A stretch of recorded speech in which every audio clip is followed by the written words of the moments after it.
Good evening and welcome to This Week in Northern California. I'm Belva Davis. Joining me tonight on our news panel are Matthew Bajko, Assistant Editor for the Bay Area Reporter, Marisa Lagos, Sacramento reporter with the San Francisco Chronicle, and Randy Shandobil, Political Editor for KTVU Channel 2 News. And we will start with you, Randy. We just mentioned that Secretary Clinton is in town. Her husband will be here on the weekend. Sarah Palin has been here. The Obamas, both of them will be here before the month's out. Do we expect big name endorsements to have an impact in this election? Well, it depends what you mean by impact. If you mean by impact, will they change any minds? Almost certainly not. It's hard to imagine Republicans or independents deciding, wow, Bill Clinton's here, Barack Obama's here, I'm going to change my mind and vote for Jerry Brown or Barbara Boxer. What they are hoping to do is motivate the base. There is a concern this year amongst Democrats that there is an enthusiasm gap, that they're not as excited about coming out to vote as Republicans are. So the big names on the Democratic side are here to kind of prod Democrats, show up on Election Day, please. That's what they're here for. Sarah Palin, on the other hand, neither Meg Whitman nor Carly Fiorina wanted to appear with her, and that's because Sarah Palin is very popular with the Republican base, but not so much with independents. So the Republican base is going to vote for Whitman and Fiorina anyway. They're concerned about the independents. So is it your sense that Palin was here more for herself? Is she setting herself up for 2012? I mean, to have several events and have none of the Republican candidates who are locked in tight races appear there, it seems sort of interesting. Well, Sarah Palin can still help Whitman and Fiorina, she doesn't necessarily have to be with them. She could remind Republicans, boy, it's really important to vote for Carly Fiorina because there's all these things about Barbara Boxer that Republicans don't like. And even though they're not appearing together, she could still motivate them. But as for her personal ambitions, I don't know if there's a hidden agenda there or not. There are rumors that Sarah Palin only appears where she is being paid to be there, that she charges a fee for appearances. Is that true? That's on the blogs. One never knows. I've heard that certainly most of the time she gets paid. Whether that's true all of the time, I don't want to say because I don't know. Sure. So do we know if the president's message is hitting home with Democrats here in the Bay Area, and are they actually going to go out and vote in a couple weeks?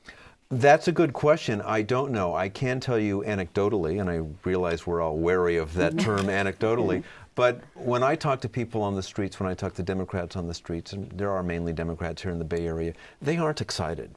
You don't find many Democrats who say, boy, I'm really excited about voting for Jerry Brown. They plan to vote for Jerry Brown if they vote. And much the same thing about Barbara Boxer.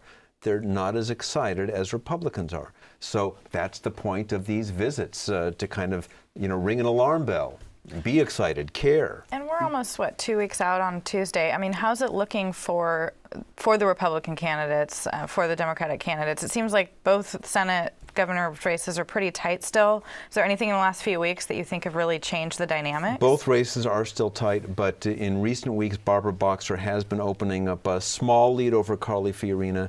And the same in the governor's race. Jerry Brown has opened up a lead over Meg Whitman. And what's interesting in that is that there's a new poll out today after this recent debate where a lot of people thought Meg Whitman did pretty well. This new Rasmussen poll, which again, many people say leans Republican, actually show Brown with his biggest lead so far in the race, 6 points. And also interesting, 12 points amongst women. He has a 12-point lead amongst women. And there was some thinking that because of that remark that was caught on his phone answering machine, the horror remark, that he might suffer an hemorrhage amongst women. And at least so far, according to Rasmussen, that hasn't manifested itself. We've had 2 October surprises, as they like to call them, in the governor's race. I don't think I've seen anything yet in the Senate race. Are we expecting there's going to be some major scandal to hit in the next 2 weeks?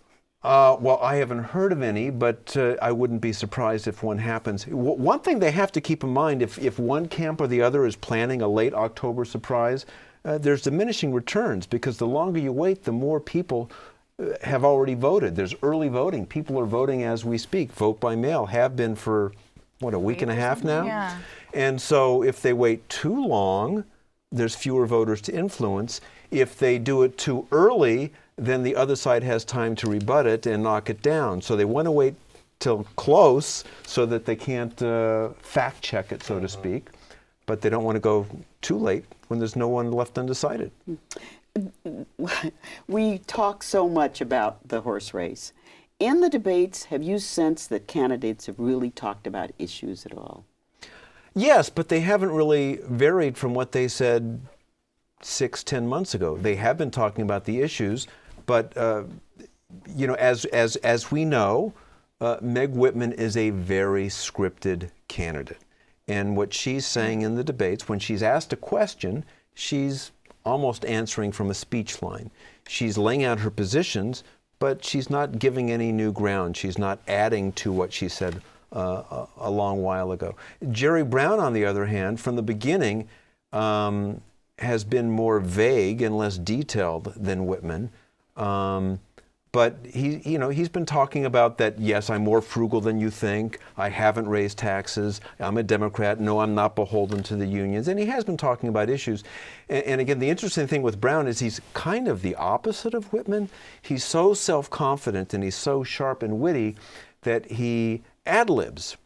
And that's refreshing to reporters because they like to hear real answers rather than something from their internal hard drive, the candidate's internal hard drive. He doesn't punch a button, he actually answers, but sometimes it gets him in trouble because he makes mistakes. Right. Well, it's almost non-news, but I understand Meg Whitman has put more money into the campaign. $20 million, $20 million more she put in Tuesday as that last debate was starting. That puts her up to, I think it's $141 million.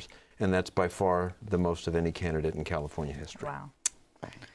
Well, we've turned now to the propositions. They used to not be places where there was tons of money, but you've got at least one that quite a bit of money has been put into. We're talking about Proposition 22 and 24 tonight. Right, and we'll get to the money in a second, but not nearly as much as Whitman, we'll say that. Prop 22 to begin with, this is a measure that was put on by local transit agencies, redevelopment agencies, counties, and basically what it would do is we would wall off transit, transportation, and redevelopment money. So the state can't go in for these funds that have really been earmarked for those purposes by voters or the legislature in the past and take them away from locals to kind of fill the budget holes we've seen a lot in recent years. It's an interesting one because it's really pitting groups that tend to line up together against one another. On one side, you have these transit agencies, county governments. On the other hand, you have sort of some cities, although they've been staying out of it, but the teachers associations, the smaller firefighters groups, not the kind of folks that run the departments, but the rank and file. And what they're saying is, look, anytime you do this type of thing, it means that when we have another deficit, we're not going to have an option at the state level to kind of jigger things around. And so it's really set up an interesting thing now. Whether voters are going to be able to kind of cut through all that, we'll see. The second one is Prop 24, which would roll back 3 tax breaks for businesses that were approved during the 2009 budget negotiations. This is a sort of typical unions and Democrats on one side, businesses and Republicans on the other. And we're talking about $1.3 billion in tax breaks every year. So what businesses say is that's $1.3 billion we could keep hiring folks, keeping businesses in the state. On the other side, you have all these unions saying, well, that's $1.3 billion we could be using to hire teachers and cops. So again, sort of that's the one where we have a lot of money. The Teachers Association has poured $6.5 million into the pro side to repeal these breaks. That's raised about $11 million total. On the other side, you have these individual businesses, Cisco's, Disney, General Electric, really big names who have each poured, $100,000 here, $100,000 there. So these are 2 measures that probably people will look into their voter handbook and say, tell me more about this, because there's so much more to tell because of the technical language that's in the voter's handbook. That's right. I mean, they are very complicated and sort of confusing. The tax breaks, if we want to talk about them a little, what the legislature did in a sort of midnight deal is one of those, let's try to get Republican votes. It would let businesses pick which formula they use to calculate their taxes, whether it's sort of California sales or national or international. It would let them transfer tax credits to related businesses, so not just one single businesses, but kind of a group. It would also let them deduct losses 1 year off of future year profits. And a lot of these have already gone into effect. Some of them will go into effect next year. So this is one of those collectively, they're two of those propositions that when I see them, I kind of scratch my head and I think, boy, you know, sometimes I have trouble balancing my own budget. You know, it doesn't add up at the end to zero. And they want me to vote and decide whether, you know, someone else should get a tax break or whether the state should be allowed to take certain money from the cities. Am I qualified to vote on this? Isn't there some blowback on this that, you know, shouldn't this be decided at the state and with experts, so to speak? And I think if you talk to folks on both sides of these, they'll acknowledge that this is part of the reason that we have some of the budget messes we have, is that you do see this ballot box budgeting where voters carve out, you know, if we ask everybody here, do you want money for kids to go to school? I think we'd all say yes, but we're not looking at the whole picture. And so that is something that opponents of Prop 22, this one that would sort of wall off funding even further from local governments, are saying. They're like, look, we elect these representative officials to represent us and to make these decisions with a big picture in mind. Is it right for us to be going to the ballot box every year, or sometimes multiple times a year, and like you're saying, kind of picking and choosing all these programs? You know, the Prop 24, the tax repeal, that's a little bit of an interesting one, because yes, is this the right place for voters to do this? Do we want initiatives to really be setting tax policy? Maybe not. On the flip side, folks say, well, this was a deal that was struck in the middle of the night. There was really, you know, no hearings on this, not a lot of sort of sunshine into the matter. But I think you make a completely valid point.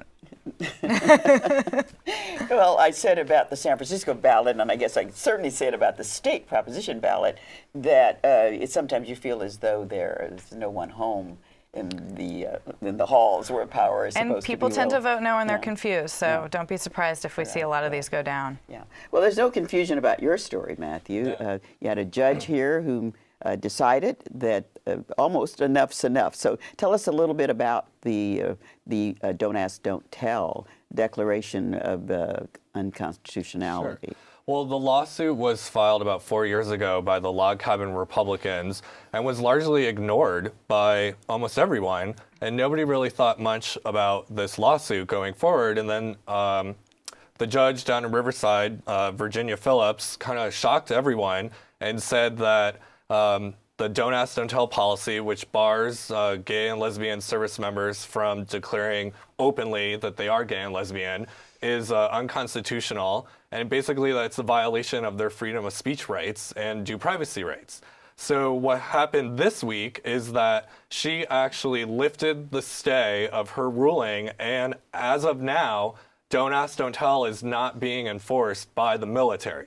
Then yesterday, the Department of Justice asked the judge to re-stay her ruling so that it would go back into effect. So while all this is going on, service members who are gay and lesbian are really confused about what they should do. We had one out in Texas try to re-enlist and was turned away. Gay rights groups are warning service members not to come out because it is in flux, and no one's really certain if the policy, because it's going to be appealed and probably will make its way to the Supreme Court, if the military can still do this, what happens? No one really knows. And at the same time, you have Congress and the president still trying to figure out how to deal with this legislatively, and it's been kicked into the lame duck session that will happen in late November. Why did Judge Phillips, it was sort of a surprise to everyone, act in such a way that would say to the entire universe here, this policy is not to be enforced? Because it's pretty no common sense ruling.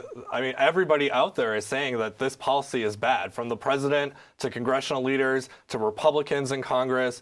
75% of the country in polling says that they don't want to see this. So I don't think it's a real surprise that this judge was able to look at this and say, this doesn't make any sense.